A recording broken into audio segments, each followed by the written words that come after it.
اہل دل دل کی نزاکت سے واقف ہیں ورنہ اہل دل دل کی نزاکت سے واقف ہیں ورنہ کام لفظوں سے لے سکتے ہیں خنجر جیسا۔ بسم اللہ الرحمن الرحیم۔ السلام علیکم ورحمۃ اللہ وبرکاتہ۔ ڈھیر ساری دعاؤں کے ساتھ میں حاضر ہوں عبداللطیف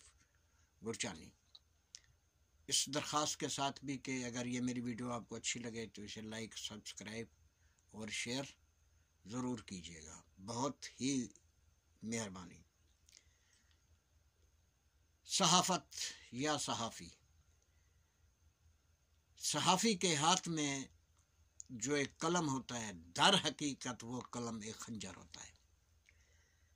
اب خنجر کو یہ معلوم نہیں ہوتا کہ مجھے کسی معصوم یعنی پرندے کی گردن پہ چلایا جا رہا ہے یا کسی اونٹ کی گردن پہ، لیکن چلانے والے ہاتھ کو معلوم ہوتا ہے۔ صحافت ایک اہم شعبہ ہے، ہر ملک کی ترقی اور تنزلی میں بھی اس شعبے کا اہم کردار رہا ہے۔ صحافت میں مقبولیت بھی ہے، صحافت میں رسوائی بھی ہے، صحافت میں بے پناہ دولت بھی ہے اور صحافت میں بھوک بھی ہے۔ یہ آپ نے اپنے لیے یہ راستہ خود چننا ہوتا ہے۔ صحافت کی تاریخ کو دیکھا جائے تو اس شعبے نے شہادتیں بھی دی ہیں اور اسی شعبے میں کئی لوگ غازی بھی ہوئے ہیں۔ جب سے دنیا میں یہ لکھنے لکھانے کا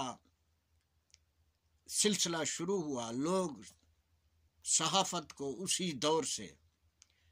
صحافت کا وہ کہتے ہیں کہ اسی دور سے صحافت کا آغاز بھی ہو چکا تھا۔ گئے وقتوں میں جو صحافی بنتے، ورنہ ویسے تو میرے نزدیک جیسے شاعر ہوتا ہے وہ پیدائشی شاعر ہوتا ہے، وقت کے ساتھ ساتھ اسے شعور آتا رہتا ہے تو پھر وہ اس کے شعروں میں یا اس کی غزلوں میں جان آنا شروع ہو جاتی ہے۔ میرے نزدیک صحافی بھی جو ہوتا ہے یہ ایک پیدائشی صحافی ہوتا ہے، وقت کے ساتھ ساتھ وہ جب وہ اپنے ارد گرد کے ماحول کو دیکھتا ہے، حالات کو دیکھتا ہے، لوگوں کی تکالیف کو دیکھتا ہے، ملک کے مسائل کو دیکھتا ہے تو وہ اپنے تئیں کچھ نہ کچھ لکھنا شروع کر دیتا ہے۔ اس کے بعد پھر جوں وقت گزرتا ہے وہ پھر اس کے ان تحریروں میں جان آنا شروع ہو جاتی ہے۔ کل جو صحافی بنتا تھا اس کا مطالعہ بہت وسیع ہوتا تھا، وہ مختلف کتابیں پڑھتے تھے، مختلف اسلامی لٹریچر ہو گیا، سیاسی لٹریچر ہو گیا، ہسٹری ہوگی، جنرل نالج کی جو بھی کتابیں ہوتی تھیں۔ کل کا صحافی یہ سمجھتا تھا کہ صحافت میں قدم رکھنے سے پہلے جنرل نالج میں کے متعلق زیادہ سے زیادہ معلومات ہونی چاہیے، یہ صحافت کا ایک حصہ ہے۔ اس کے بعد تھوڑی سی بات کر لیتے ہیں آج کی صحافت کی۔ آج کی صحافت میں آپ کی اگر مقامی جو صحافت ہوتی ہے ہائی کلاس کی تو میں بات نہیں کر سکتا، وہ تو بہت پڑھے لکھے لوگ ہوتے ہیں، وہ ایم اے صحافت بھی ہوتے ہیں۔ مقامی طور پہ آج آپ اپنے علاقوں پہ اگر نگاہ دوڑائیں تو آپ کو کافی صحافی حضرات سے ملاقات ہو جائے گی، آپ انہیں جانتے ہیں، آپ کے دوست بھی ہوں گے، آپ کے بھائی بھی ہوں گے۔ تو آج اگر آپ نے صحافی بننا ہے تو آپ کو کسی امتحان کی ضرورت نہیں ہے، زیادہ تعلیم حاصل کرنے کی ضرورت نہیں ہے، کسی نیوز پیپر کے آفس میں جا کے آپ کو انٹرویو دینے کے لیے یہ بھی ضروری نہیں ہے، اور بس وہاں پہ اگر کوئی آپ کا دوست ہے، رشتہ دار ہے یا کوئی اور مسئلہ ہے، وہ آپ کو اسی اخبار کا آئی ڈی لا کے دے دے گا۔ اس کے علاوہ بھی آج اگر آپ نگاہ دوڑائیں تو یہ صحافی برادری نے مختلف اپنی تنظیمیں یا انہوں نے وہ اپنی جو جماعتیں یعنی بنا رکھی ہیں، تو یعنی وہاں بھی اگر آپ کا کوئی رشتہ دار، کوئی دوست، کوئی جان پہچان والا ہے یا کسی اور یعنی مسئلے سے، اسی تنظیم سے یعنی آپ کو یعنی اسی گروپ سے آپ کو کارڈ مل جائے گا، یعنی آپ یعنی صحافی یعنی بن چکے۔ اور غور کریں کہ تو آپ کو یہ صاف ظاہر پہ معلوم ہو جاتا ہے کہ آج کی جو صحافت ہے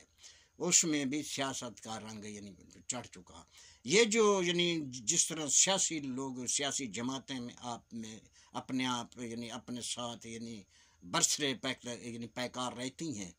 تو یہ ہمارے یعنی صحافتی یعنی برادری کی جو یہ یعنی جماعتیں ہیں، تنظیمیں ہیں، جو بھی آپ یعنی کہہ لیں، یہ بھی ایک دوسرے پہ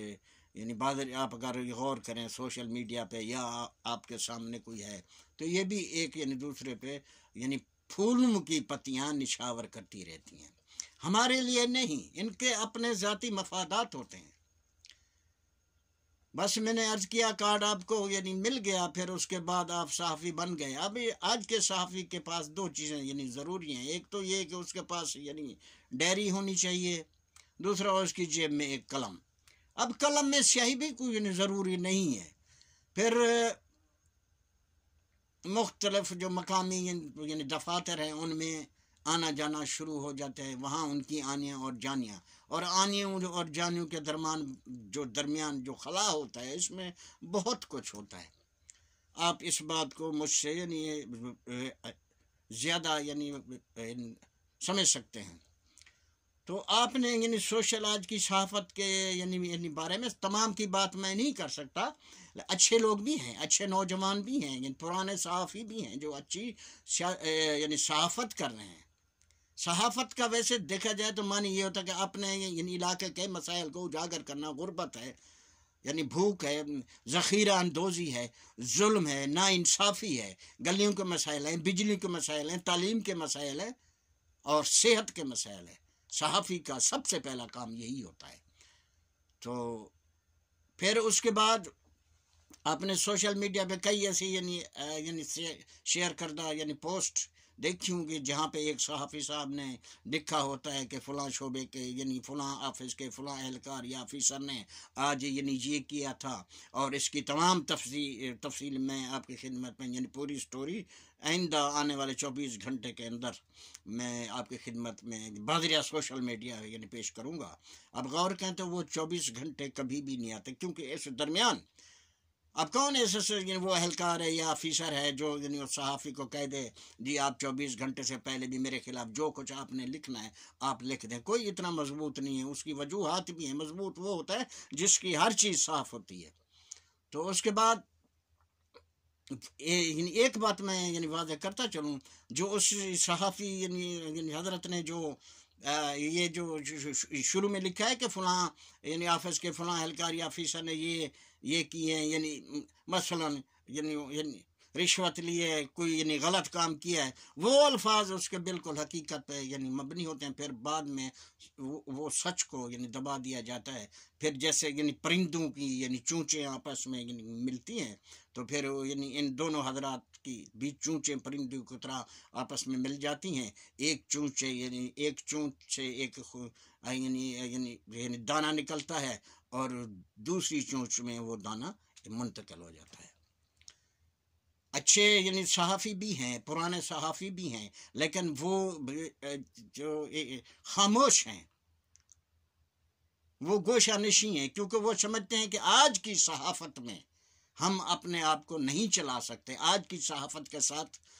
کہ ہم یعنی ہمارا گزارا نہیں ہوتا، ہم یعنی اس صحافت کے لیے فٹ نہیں ہیں۔ تو پھر وہ صحافت تو وہ کر رہے ہیں لیکن بڑے یعنی سلو یا یعنی دھیرے انداز سے، کیونکہ وہ صحافت کرنے ان کی مجبوری ہے، کیونکہ اتنی سال انہیں صحافت کیا، اب وہ صحافت ان کے خون میں رچ بس گئی ہے۔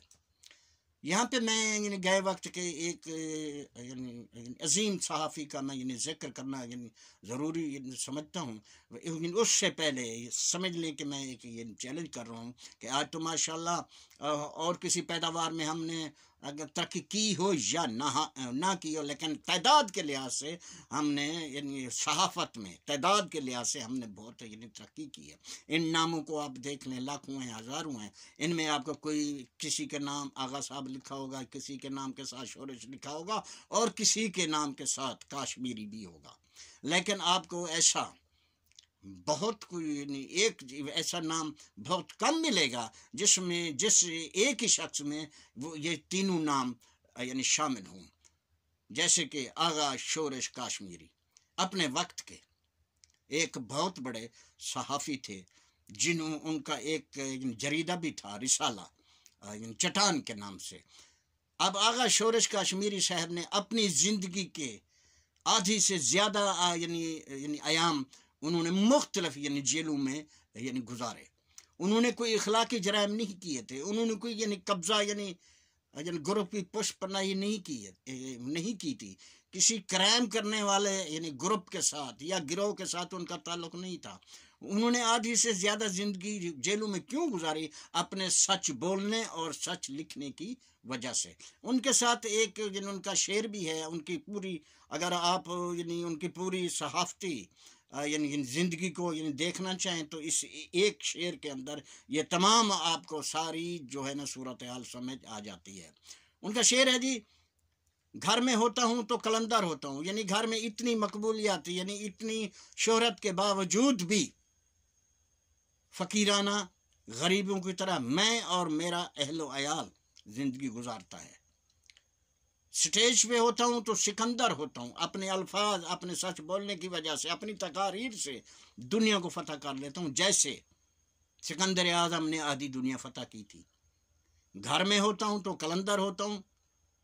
سٹیج پہ ہوتا ہوں تو سکندر ہوتا ہوں، نیچے اترتا ہوں تو اندر ہوتا ہوں۔ سونے رب دے